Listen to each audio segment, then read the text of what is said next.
Welcome, everybody, to the B Word. I'm Steve Lee, the lead of Square Crypto, and I'm here today to moderate a discussion about Bitcoin that will span from what makes it special to its relationship with energy, the community ethos, and the future of Bitcoin. I'm joined by three special guests. The first is Kathy Wood, founder, CEO, and CIO of ARK Invest. Next is Elon Musk, techno king of Tesla and chief engineer of SpaceX. And finally, Jack Dorsey, CEO of Square and CEO of Twitter. So we have a lot to talk about today. So let's get to the talk and get right to it. I'm going to start off by asking each of you a question, which is what's shaped and influenced your views on Bitcoin? And let's start with Kathy. Okay, Steve, thank you. Well, the first thing was our focus on disruptive innovation. So starting in 2011, Brett Winton, our director of research, who I know will be on the program later, he started talking about this thing called Bitcoin at the time. And it was a curiosity as we were doing our brainstorms in research. But as we learned more about this open source ecosystem, that might fulfill the role of the payment system that the internet neglected to build into the system, not expecting commerce. We thought, this might be something. And then I became even more interested when I realized that my economics would come into play as well here. And Art Laffer, my mentor from USC, and a monetary scholar. In 2014, I asked him if he would collaborate on a paper on Bitcoin. And he was a bit of a naysayer at first, but agreed to read the paper. He read the paper, tore it up, and from an economics point of view, really wanted to understand this. And he said, I think you got something here. This is a rules-based monetary system. I've been waiting for this for my entire career. So the combination of disruptive innovation generally, economics on top of that, and the huge misunderstanding out there as to what this is, that was intriguing and launched our research effort. Thank you. Elon, what's influenced your views on Bitcoin? Well, I've thought about money for quite a while, obviously, since the PayPal days. And then the companies that preceded that, X.com, which I created, and Confinity, which Peter Thiel, Max Levchin, Luke Howry, and others created. When we combined the companies and made PayPal. So I've been thinking about money for a long time. And really, it's best to think of money as an information system, primarily an information system for labor allocation. For practical purposes, it exists in a series of heterogeneous databases, like very different databases in bank mainframes around the world. It moves quite slowly in reality. It may seem to move fast sometimes, and it does with PayPal, which is real time. But the vast majority of the systems out there are batch processing. So the actual reconciliation may take 1 to 5 business days, sometimes longer. And you have the ACH system, which is ancient and still in operation, which allows transfers effectively like a check would be an ACH transfer, but it's not secure. And you've got the credit card systems, which are also not secure. It would be like handing your username and password to a stranger in a restaurant if you buy a meal. So there's definitely an opportunity for something that is better from an information theory standpoint. So and there you can think of it like data on a network. I think is the way to view it. What has the most throughput? What has the least error? What drops the fewest packets? Fraud, for example, being a source of error.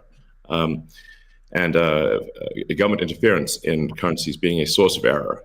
But it's fundamentally an information system. So I think it makes sense to support something that improves the quality of information with which we conduct the economy.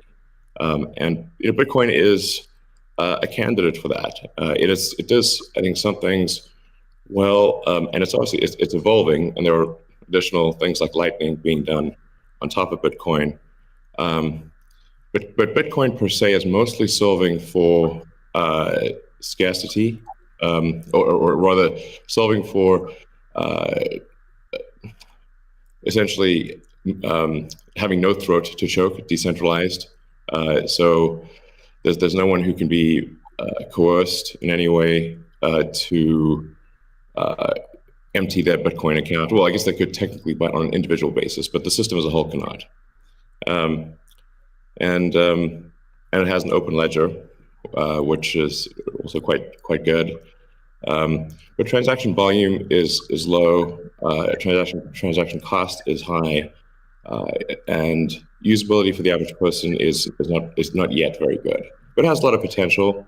And I should say that, like, I'm not, and I apologize for taking a long time, but there certainly is a lot to say. In general, I'm a supporter of Bitcoin, and the idea of cryptocurrency in general. But as I've said publicly, we do need to watch out for crypto taking, especially Bitcoin, using proof of work to maybe use energy that's maybe a bit too much, and not necessarily good for the environment. So, but on balance, I support Bitcoin, and I'm not an investor. The only publicly traded stock I own is Tesla, and the only significant thing I own outside of Tesla is my SpaceX stock that helped create both companies. So, but apart from that, I do own Bitcoin, and Tesla owns Bitcoin, SpaceX owns Bitcoin, and I do personally own a bit of Ethereum and Dogecoin, of course. So. Okay, great. Thank you. And we'll get into some of those issues in more depth as well. Jack, how about you? What shaped your views of Bitcoin? The network and the community. It's deeply principled. It's weird as hell. It's always evolving, and it just reminded me of the internet when I was a kid.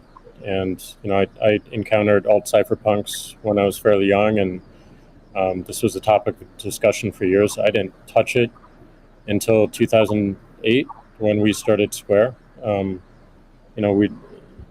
and teams at X and PayPal inspired a lot of what we were trying to do, trying to bring in more to a physical world. But we encountered this crazy predatory system that was slow, that was obtuse. And I think, one of the things that we tried to do, which X and PayPal also tried to do, is build an abstraction layer around this complication and around this predatory nature that the financial industry can tend to be, and make it work for people. But when I saw Bitcoin in 2009, you see a chance to replace the whole foundation. And everything that Elon was talking about in terms of ACH and the credit card networks were built with very different agendas in a very different time frame. And it's crazy that they still exist, and they have scaled, but they just are not relevant to today, and they're certainly not relevant to the future, especially when you consider the entire world and countries like Nigeria or Ghana or India, and its interconnection with countries like the United States and Canada and all over Europe. So what really drove my thinking and drives my passion around it is, like, if the internet gets a chance to get a native currency, what will that be? And to me, it's Bitcoin, because of those principles, because of that creation story, because of its resilience, because of the number of tests it's been. But what inspires me the most is just the community driving it. It just reminds me of the early internet. It's the only reason that I have a career, because I learned so much from people like who are building Bitcoin today, and I continue to learn in that sense, and I'm so grateful for it. So that's a good segue into the next question I'd like to ask you, Jack. Is you said before that Bitcoin changes everything. Can you speak more to that? Well, I just think that a lot of what we experience in life, when you really get down to the foundation, a lot of our monetary policies, a lot of our monetary systems cause so much distraction and so much cost. And when you get to a system where you have the potential for people to truly own it, they can verify it themselves. You don't have to have trust going in. You don't have to trust it at all. You can verify it through source code or whatever your appetite is, and that any particular person can help drive the future of it. And at the same time, it's not controlled by any state. It's not controlled by any bank. It's not controlled by any corporation.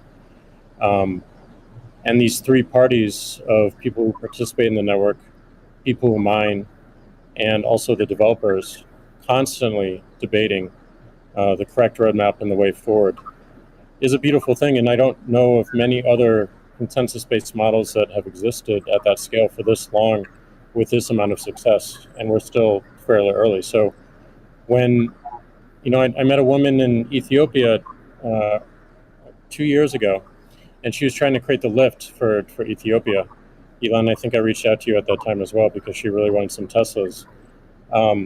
She still has to take paper fiat cash from her passengers and pay all of her drivers in the same way because there's no monetary system that she can utilize. There's nothing digital. And Africa as a continent is hugely interconnected from a monetary standpoint, but also hugely taxed in that same way. So a lot of the potential that I see, the internet having a native currency helps her build her business in a much faster way.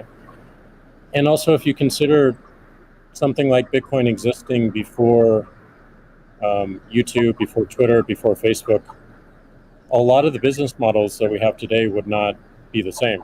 We would certainly not have the dependency we have upon the advertising business model if Bitcoin existed pre-Twitter. And I think the amount of business models that it enables, the amount of innovation it enables going forward, especially when you can consider the whole internet instead of going country by country by country by country, which you have to whenever you're doing with finance, it really just opens the aperture. And that is what I want to see in my lifetime is a currency that is standard and sound for the internet that everyone can use. Great. A hallmark of Bitcoin is its fixed supply of 21 million coins. Elon referenced that earlier. It may be the first system that humans have created that humans cannot later change. Kathy, I'm curious, with your background in monetary history and macroeconomics, what are your thoughts on that type of system?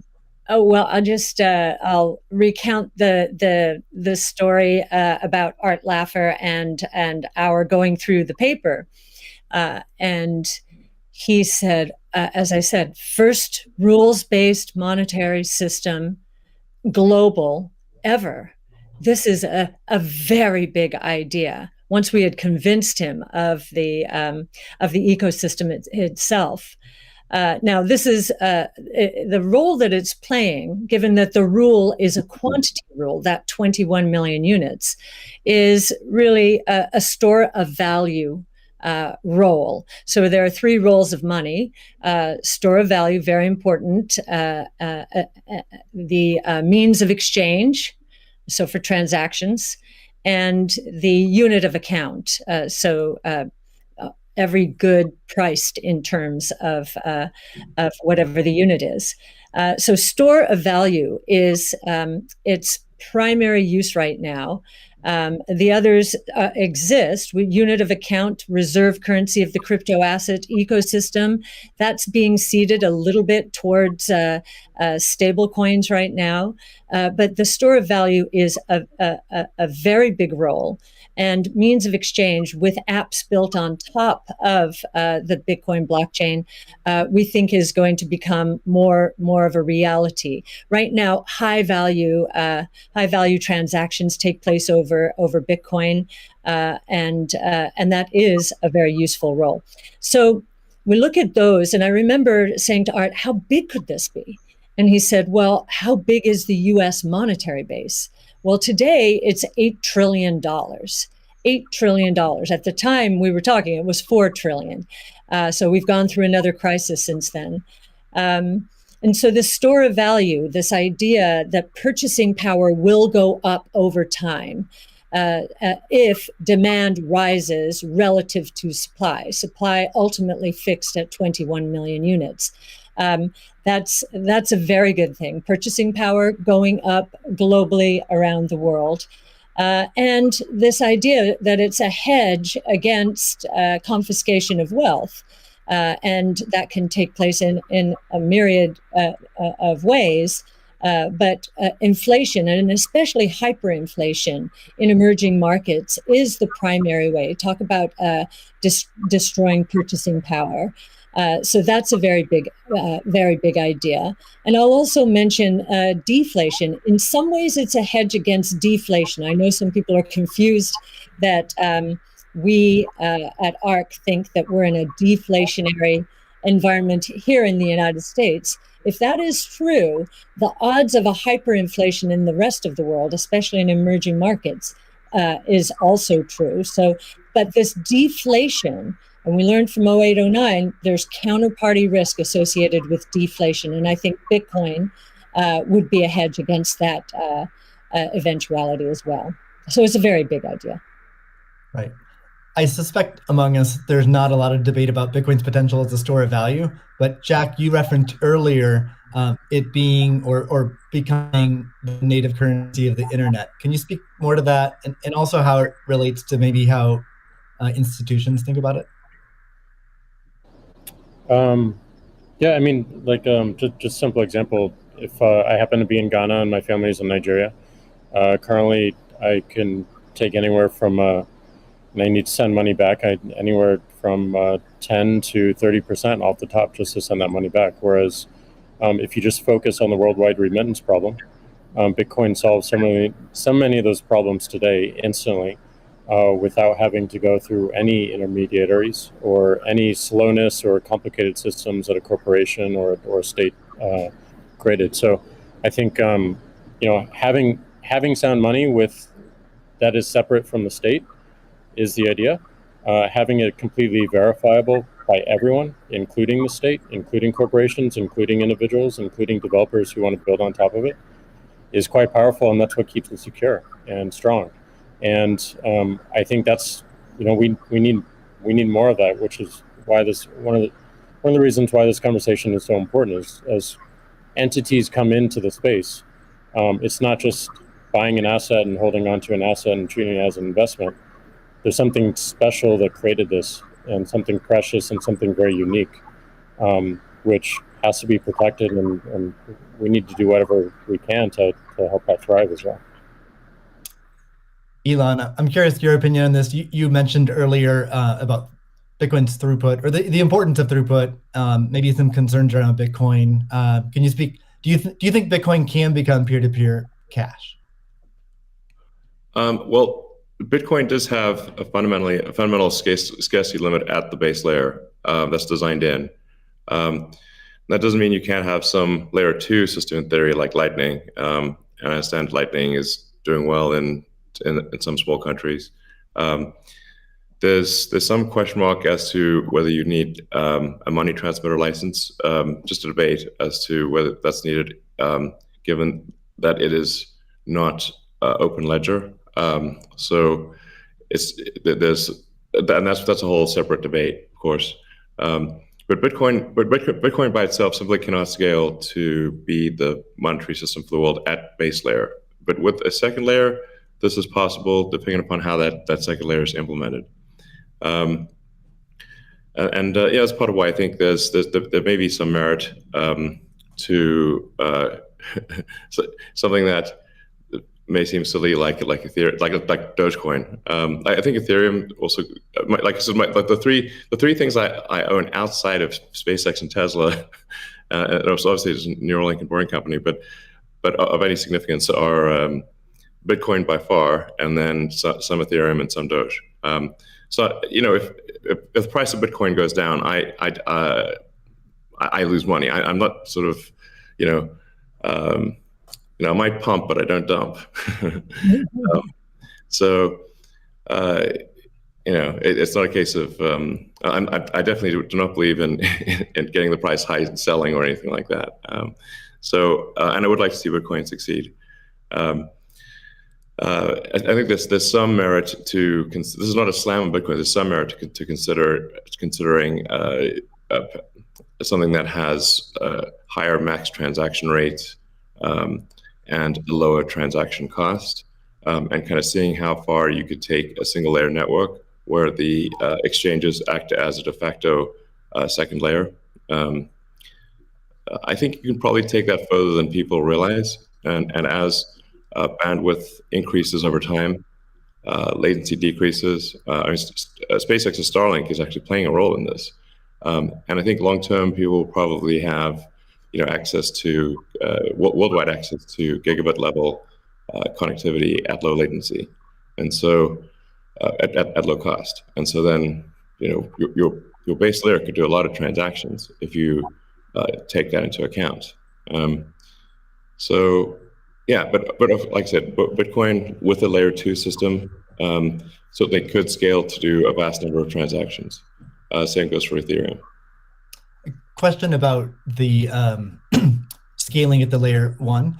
The concern from the past 5 years of debate in the Bitcoin community is that would sacrifice too much decentralization and hurt the censorship-resistant properties of Bitcoin. I'm curious if what are your thoughts on that? Are you sensitive to that? And are you concerned about losing some of the special properties of Bitcoin or another cryptocurrency by scaling at layer 1? Yeah, I mean, these things it's helpful to use the physics tools of thinking and say, scale up, scale down, and see if it still makes sense. So if scaling up the transaction block doesn't make sense, why don't you scale it down? And have it be, so that somebody, with a laptop from 2008 can still run a Bitcoin node.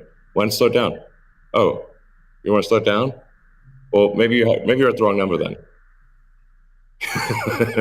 there's actually there's members in the community that do want to slow it down, but I understand your point. It's silly. The reality is the average person is not going to run a Bitcoin node. So this is a and Bitcoin. It was a lot of clever ideas, but these parameters were set. I don't know in 2008 or something, maybe 2009. And there's been some improvements since then, but not a lot. So, it's sort of if there was still in 2008 there was still a non-trivial number of people on modems. So, now it is quite common to get 100 megabit connection just for a house. Some houses have gigabit connections. So, and that trend is obviously in the direction of higher bandwidth and lower latency. And if somebody else doesn't do it, Starlink certainly will. So I have high confidence that you will be able to maintain a decentralized finance system while still having a much bigger blockchain, aka ASCII text ledger, a hash ledger. You can make the hash ledger bigger without suffering from decentralization as the average connectivity improves, obviously. One idea would be to put a Bitcoin full node in Starlink terminals. That way more people would be running it. Actually, I have run this by the team at one point. I had this idea, which is kind of off the wall, but let's say you need a little space heater. And normally your space heater would just be pure entropy. Well, what if that space heater was also a Bitcoin, Ethereum, Doge mining node? Pick your currency. And so then you'd be heated up, and you would also mine your crypto and have connectivity in one. I love that idea. Yeah, I mean, better than running a space heater. Absolutely. Are there any other So you're drawn to Dogecoin a little bit. Are there any other gaps in Bitcoin that you see that cause you to be drawn towards Dogecoin? Oh, I think I mean, I think there's Doge has the Doge community. I think is somewhat irreverent, obviously, and is has great memes and loves dogs, and I love dogs and memes, and it doesn't take itself too seriously, and I think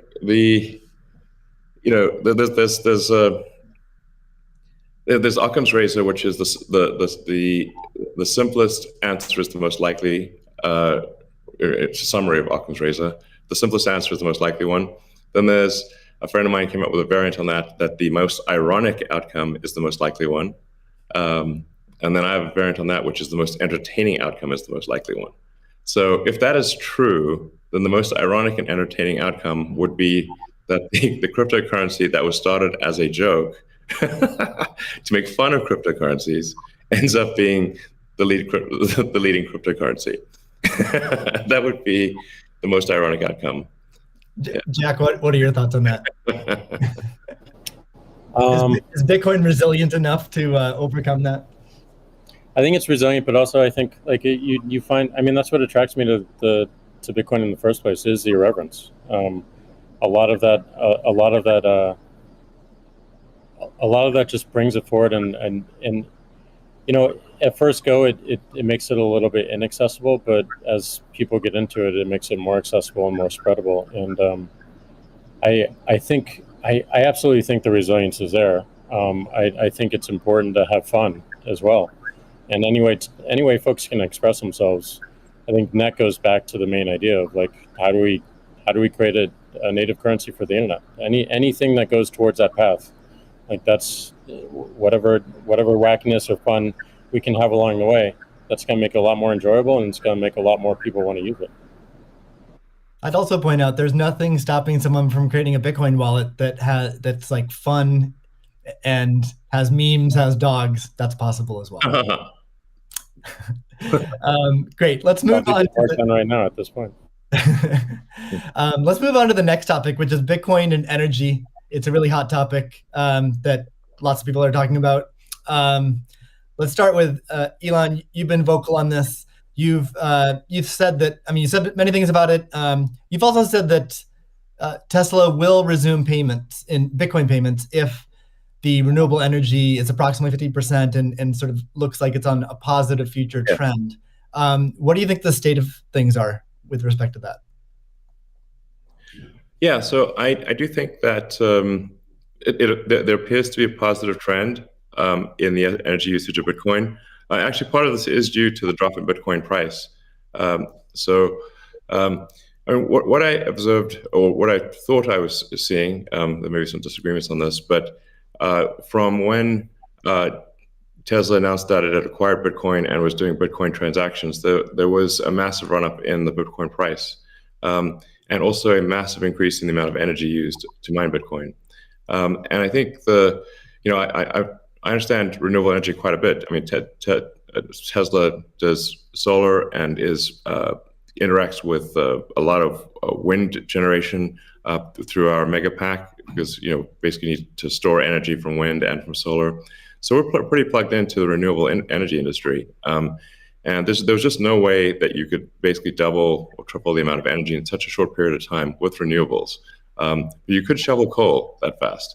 And so I was like, look, this is too sketchy. Tesla's mission is accelerating the advent of sustainable energy.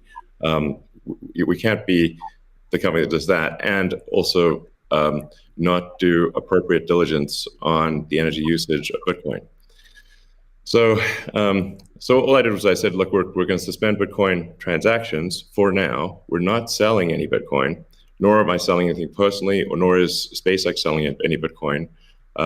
Again, I want to emphasize SpaceX, Tesla, and I own Bitcoin.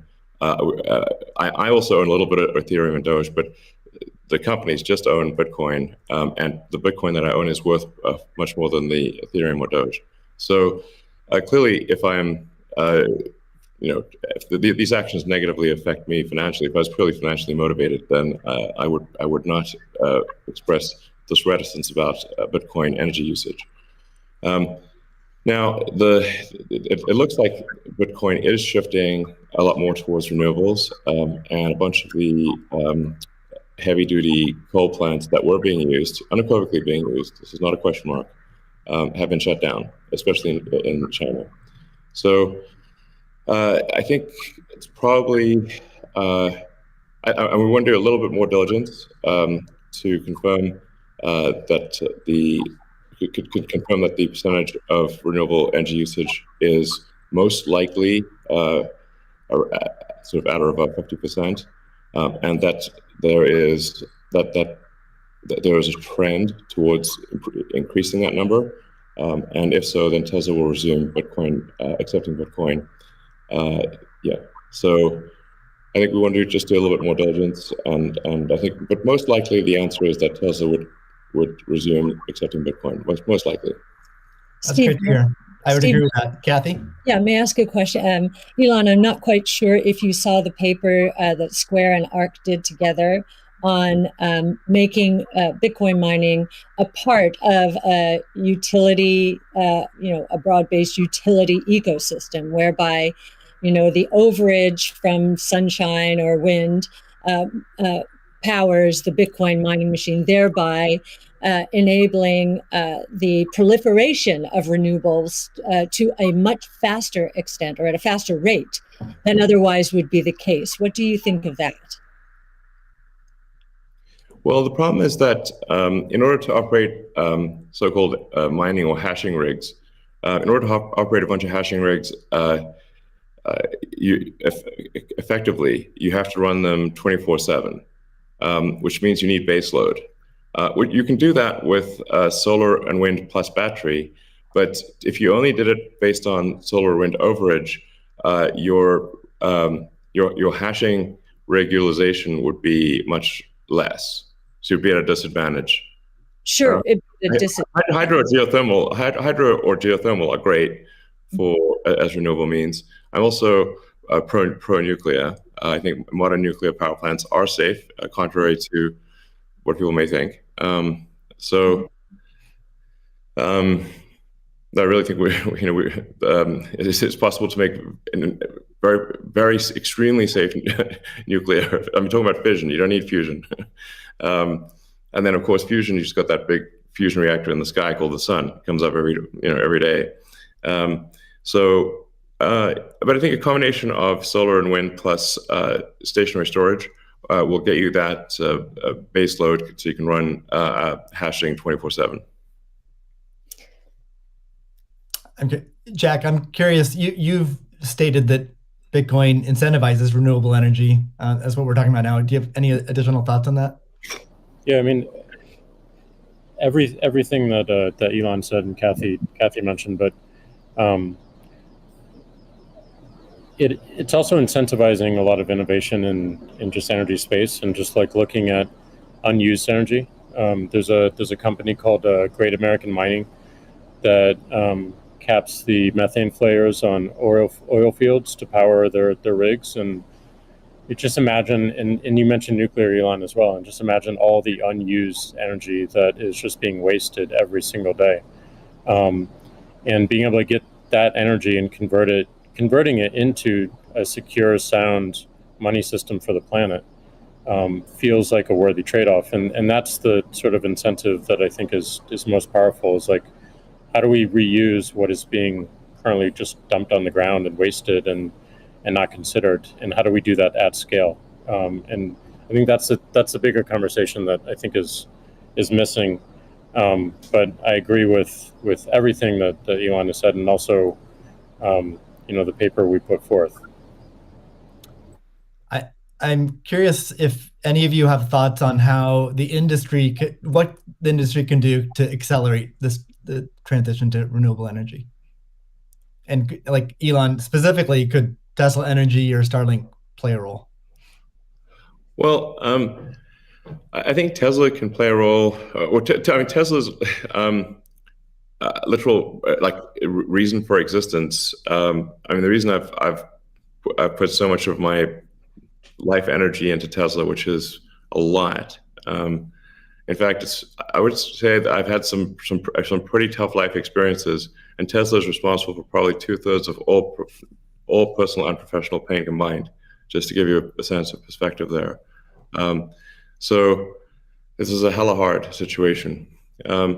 But we do solar, commercial solar, solar retrofit, as well as the solar roof, and we make consumer battery packs called Powerwall for houses and small businesses, and then the utility scale, which are gigantic. These we've done now a number of gigawatt hour installations. That's a lot. That's a lot.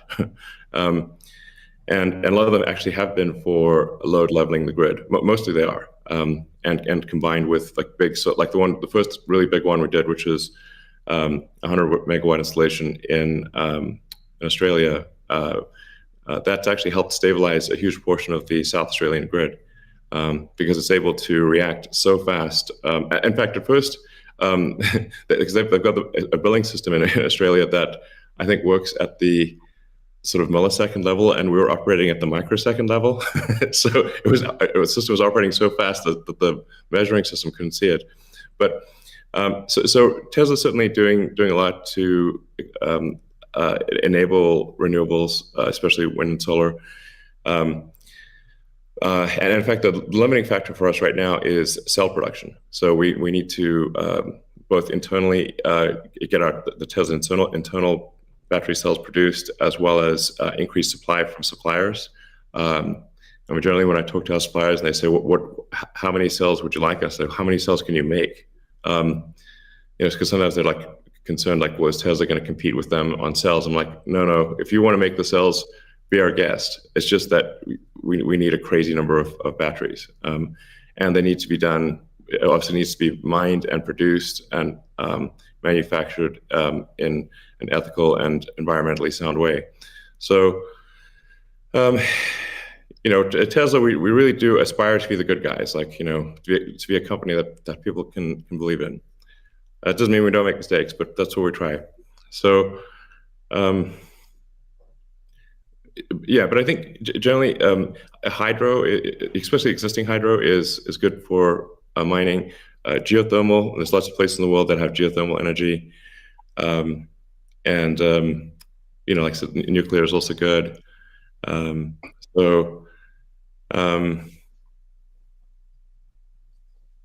think just I'm as I said earlier, the expectation is not that the energy production must be pure as the driven snow, but it must it can't be using it also cannot be using the world's dirtiest coal, which it was for a moment there.